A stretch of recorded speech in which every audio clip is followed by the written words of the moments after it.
So here is a quick fun trivia for you about me. I love The Crown. And no, I am not a monarchist. But the thing is that the newest season just aired and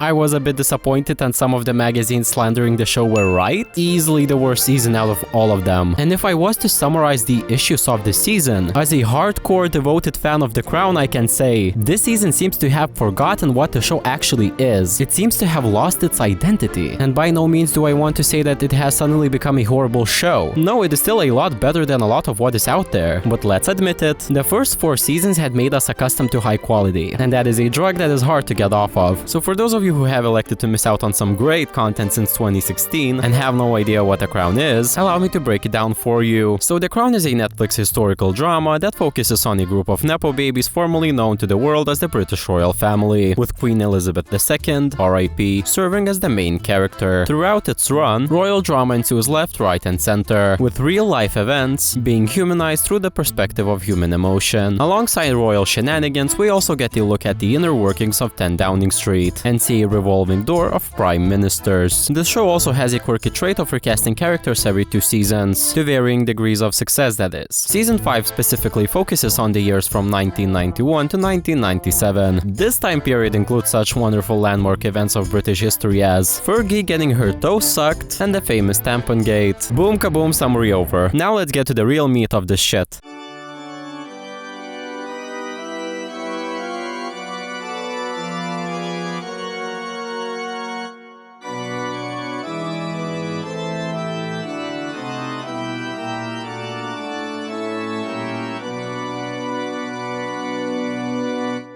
Yeah, it's honestly the one thing I never thought I would say in a video about The Crown. So if you watched season 5, a lot of you would probably say that the worst episode this season is episode 1, titled Queen Victoria Syndrome. But actually, I think that award should go straight to episode 4, called Annus Horribilis. And now before you click away, allow me to explain why. This episode starts with a flash forward. It's not often that Queen Elizabeth II lets the world know her innermost thoughts and feelings. But at a lunch today at the Guildhall to celebrate 40 years on the throne, she did precisely that. She delivered an unprecedentedly frank expression of personal sadness and regret.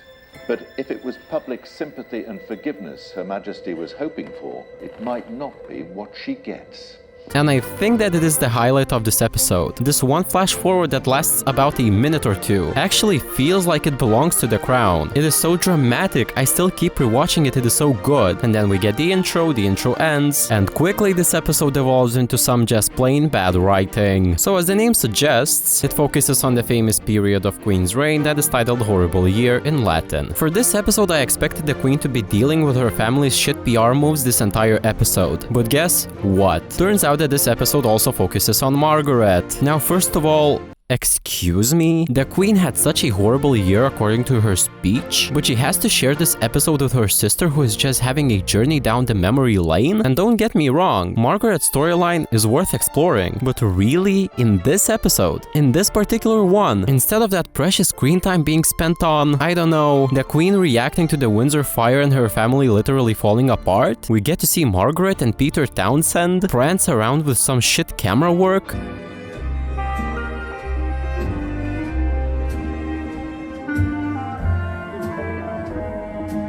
And you would think that out of all of the episodes, this episode would focus on Elizabeth first and foremost. In all of the other episodes, Elizabeth already wasn't that big of a presence. But here they had the perfect opportunity to center this episode on her and her alone. Throughout the episode, the Queen barely reacted to what was happening. Down. She's obviously absolutely devastated. The spotlight blew a fuse or something in the private chapel. All very innocent.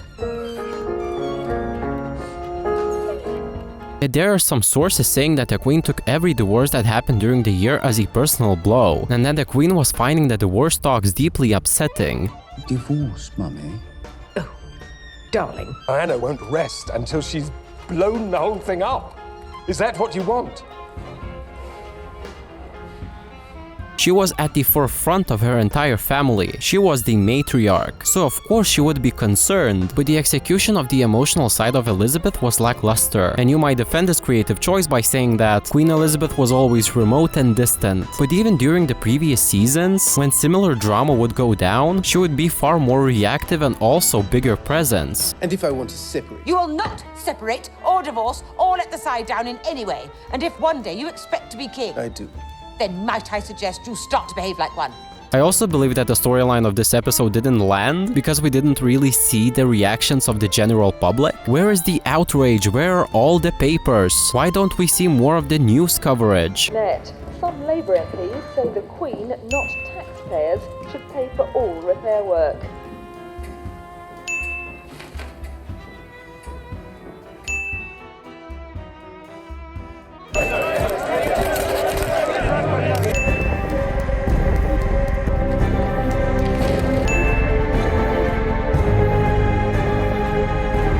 At this period in real life, the royal family were hounded by paparazzi and journalists, yet barely any of that is represented in this episode. Second of all, when it comes to the show The Crown, the term creative license gets thrown around a lot, because the show's creator Peter Morgan exercises it constantly, and usually to great effect. But this particular episode is that one time where I would have wanted his license to be revoked. Okay, so stuff happens and then we get to the Queen giving her famous speech. And you know, everything would have been actually okay if the show stuck to the real speech. Okay, so the Queen says this during her speech. Today, I'd like to pay tribute to my family for all the sacrifices they have made. I say thank you. And this part alone has already received some criticism, but I feel like I need to point something out. Why did nobody on the production team realize how tone-deaf this speech sounds in the context? Because here we have the sovereign, whose kids have wreaked havoc on the public image of the royal family for the whole year. The family's popularity was at a low point. On top of that, they really are just spoiled brats who live in luxury. And then the Queen decides to pay tribute to them and thank them for their sacrifices? I mean, to us, the viewers, yeah, we can sort of sympathize, but what about the general public? From their perspective, it's like, what sacrifices? It is extremely unbelievable that any of her courtiers would have approved this tone deaf of a speech. We had a whole episode about it already. As the creator of the show, Peter Morgan himself has said, Season 5 plays against a period of real criticism. It's quite shocking how overtly critical people were of the monarchy at that time. But where? Where is that criticism?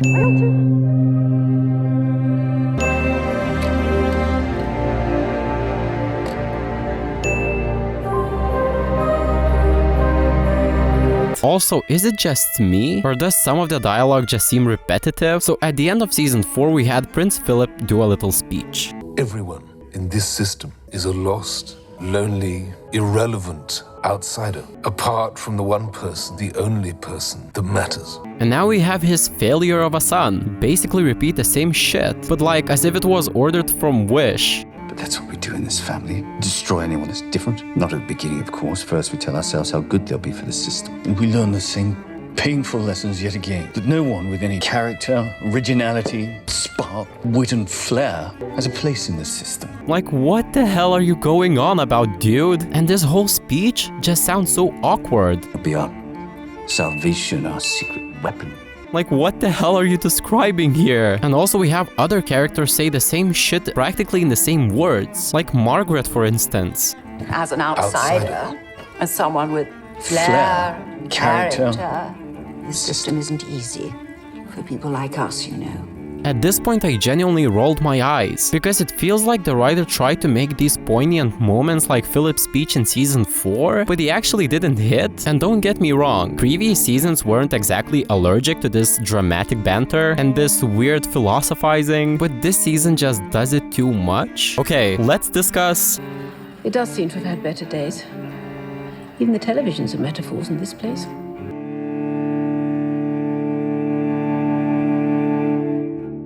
Metaphors. Who doesn't love them? Well, this season the show's creator seems to be infatuated with them. And before the show was even out, there were a few reviews that quite correctly called out this horse shit. Here is a review by Vanity Fair, where these metaphors are described as being heavy-handed. The Telegraph says that metaphors are everywhere, subtle as a brick. And honestly, I couldn't have described it better myself. Previous seasons, they were kept low-key. We got Anthony Blunt, aka the mole for the Soviets, have his ass busted during a speech about how be patient. The truth will out. And that was about as close as the show got to metaphors being on the nose. But now the show goes out of its way to point it out for you. The biggest and most infuriating example of this is the whole deal with the royal yacht Britannia. And you know, at first it wasn't that bad. We get Philip discuss it being old and shitty. In many ways, she's obsolete. She's so obviously past her best. We get newspapers describing the Queen in similar terms. The connection is there, and it would have been fine if they left it at that. But then the Queen just has to say this. Connection between me and the yacht is very much deeper than a mode of transport or even a home. From the design of the hull, the smallest piece of china, she is a floating, seagoing expression of me. And you know, I would have let it slide. But then we had a whole season of... Any idea how it started? A great metaphor. Even the televisions are metaphors in this place. And to top it all off, Philip suddenly says, Britannia isn't a shipping container. She's a royal yacht, symbolic representation of your mother. Good lord, Mr. Peter Morgan, what the actual hell? I really, truly don't understand this sudden insistence of pointing out every metaphor. The previous seasons didn't, yet somehow this season does? All of a sudden, the show seems to assume that their audience has dropped IQ points and is now standing over our shoulders and pointing shit out to us. This show just began severely lacking.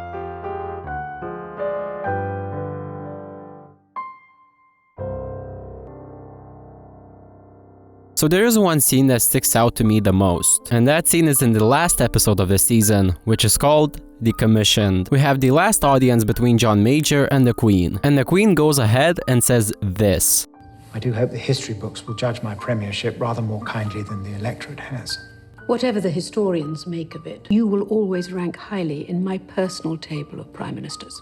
So there are a few issues I see with this. First, what about the Queen not showing preference? She doesn't even spare that many nice words towards her own children. And here she is, googly-eyeing Jonny Lee Miller in a grey wig. Kinda don't blame her though. Also, this whole exchange just makes me think back to the last episode of season 3, where the Queen managed to express the same, but like in a well-written and more subtle way. Prime Minister, if you saw fit to invite your Queen to supper at Downing Street before you left, she would be honoured. But that's an honour previously only given to Churchill. The Duke of Edinburgh and I would like that very much. And it just honestly makes me mad and a bit sad to look back at previous seasons with great writing and then watch this one be tainted with bad writing. But there was also something else inconsistent with the previous seasons. That is the issue of...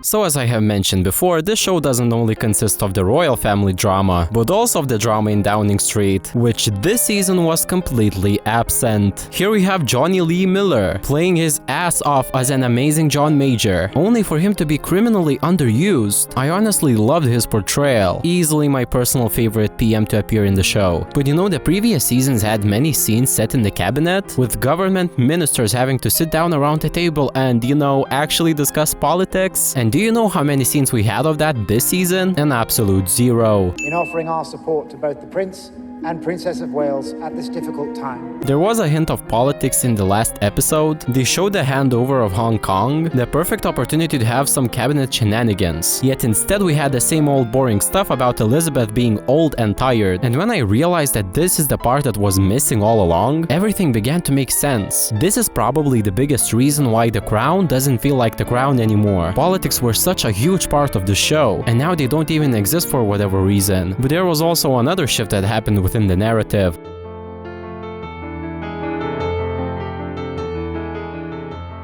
So within the Crown fandom, there is always an interesting debate happening surrounding the stories the show chooses to highlight. Usually, people express their annoyance at the fact that the Queen is getting less and less attention narrative-wise, and that seasons 4 and 5 began focusing too much on other characters, namely Charles and Diana. People would usually say that Elizabeth is the Crown, and that she should get the majority of attention, and usually I would side with the opposite argument, with the people that would say that Charles is also the Crown. I still do think that it is true. He is the heir apparent, at least in the show, so of course he should get some attention, and there is an emerging pattern where the show puts its focus, and it has become even clearer now that season 5 has come out. They mostly focus on the main line of succession. William now also has an extended storyline and more screen time, and that will surely continue in season 6. And I would side with this part of the argument. Until now, season 5 has made a cardinal mistake of moving away from Elizabeth. Now she barely does anything. It makes sense that, for example, the Queen Mother has a reduced role, but it doesn't really make sense that the sovereign of the entire country is delegated to the sidelines in favor of soap opera level storylines. The whole focus now has shifted towards Charles and Diana and the War of the Waleses, because of course it did. Before the season released, I was one of the naive people who thought that the Crown would take a balanced approach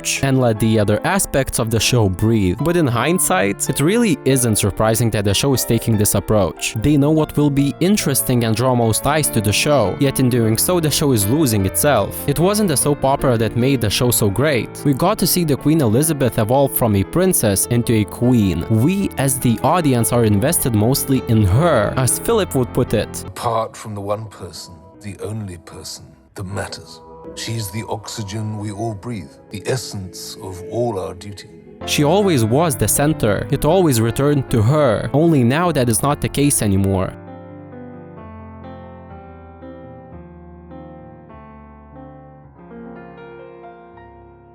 So is The Crown now bad? Not really. The thing is that we know what the show is capable of, aka high quality and amazing writing, and now it is becoming too mediocre. It has entire elements missing from the show that made the previous seasons great, and in turn it makes the show lose its identity. I truly hope that these elements make a return in season 6. But what about you? Did you feel disappointed by the season? Perhaps you loved it? Let me know in the comments. Anyways, thank you for listening and see you next time.